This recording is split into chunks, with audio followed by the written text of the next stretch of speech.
Here's what they're not telling you. Silver didn't just drop, it was pushed. And the drop you just saw might not be the end of the move. It might be the setup for the move that actually matters. In the last breakdown, we talked about key support holding under pressure and why that level mattered more than the headlines. Not a prediction, not a signal. Tape reading, structure, levels, letting price show its hand. Silver came down hard, tagged that zone almost precisely, bounced, and then stalled again. That's not a breakout. That's not a collapse. That's a market being worked. And until we see real displacement, real volume, real conviction, we treat this as a controlled range with pressure building underneath. Because the move that confirms everything hasn't happened yet. Now here's the development most people missed while watching the red candles. Overnight, physical premiums in the East widened again while Western paper sold off. That divergence doesn't happen in normal conditions. When spot falls, but premiums rise, it tells you physical buyers aren't backing down. It tells you supply at lower prices isn't actually showing up. It tells you someone is selling paper aggressively while someone else is quietly taking the other side in size. That's not retail, that's positioning. And when positioning gets this uneven, reversals don't come gently, they come violently. OG here. If you're actually paying attention and not just reacting to red candles, comment OG below. 2 letters. That's it. Lets me know who's here for the data and who's just here for the drama. And if you're not following for real-time updates, you're always going to be late. Because by the time headlines hit, price has already moved. Links are in the description. Follow if you want the levels before they break, not after. Current prices as I'm recording. Silver Western spot sitting in the mid-range after the drop. Futures tracking closely. Shanghai still trading at a noticeable premium over international pricing. That premium expanded during the sell-off, not contracted. That matters. Gold holding relatively stronger, but still under pressure from the same macro forces. Dollar firm. Yields unstable. Liquidity thin. And when liquidity gets thin, price moves get exaggerated. That's exactly the environment where fake breakdowns and real reversals are born. Let's talk about what actually happened during the drop. Volume didn't match the violence of the move. That's the first red flag. When a price falls fast but participation doesn't spike proportionally, that suggests forced selling and algorithmic pressure more than organic liquidation. If this was true capitulation, you'd see massive outflows, massive ETF redemptions, massive long liquidation. Instead, the shakeout was surprisingly shallow. Some longs got pushed out, some stops got hit. But the structural positioning didn't change much. That tells you the market hasn't given up on higher prices. It's being walked lower, not collapsing lower. Now look at the paper versus physical dynamic. Open interest remains elevated relative to available registered supply. Coverage ratios are still stretched. That doesn't mean an immediate shortage. It means the system relies on most participants not demanding delivery at the same time. That's how futures markets function. But when confidence gets shaky and more participants consider standing for delivery instead of rolling, pressure builds quietly in the background. It doesn't explode overnight. It builds, then it snaps. Some contracts rolled forward. That's normal. Some got closed. Also normal.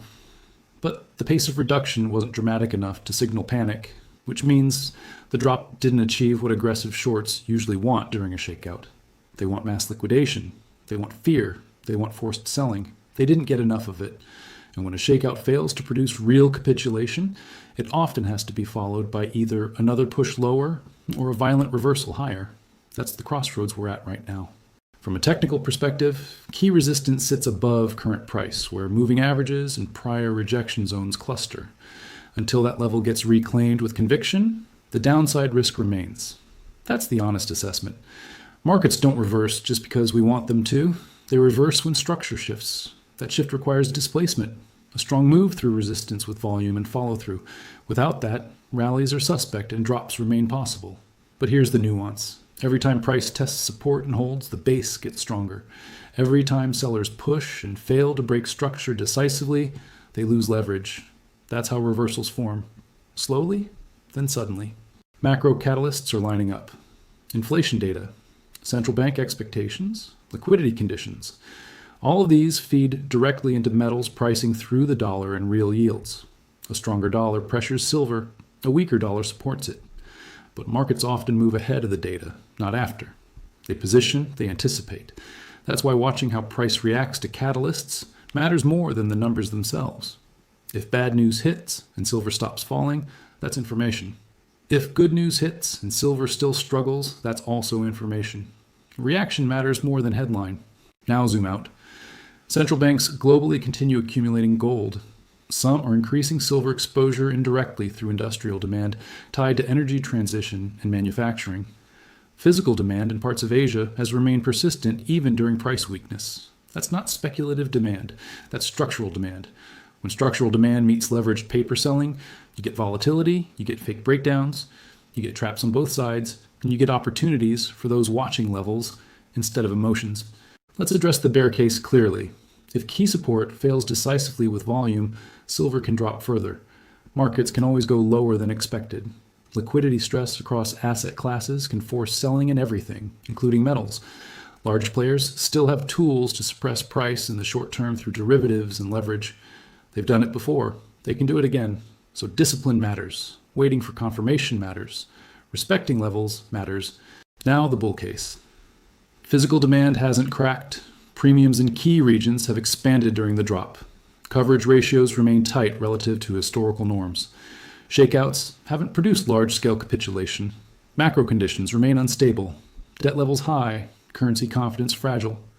When these ingredients mix, metals tend to perform well once the pressure phase ends, but timing that turn requires patience. You don't catch falling knives. You wait for structure to shift. You wait for resistance to break and hold.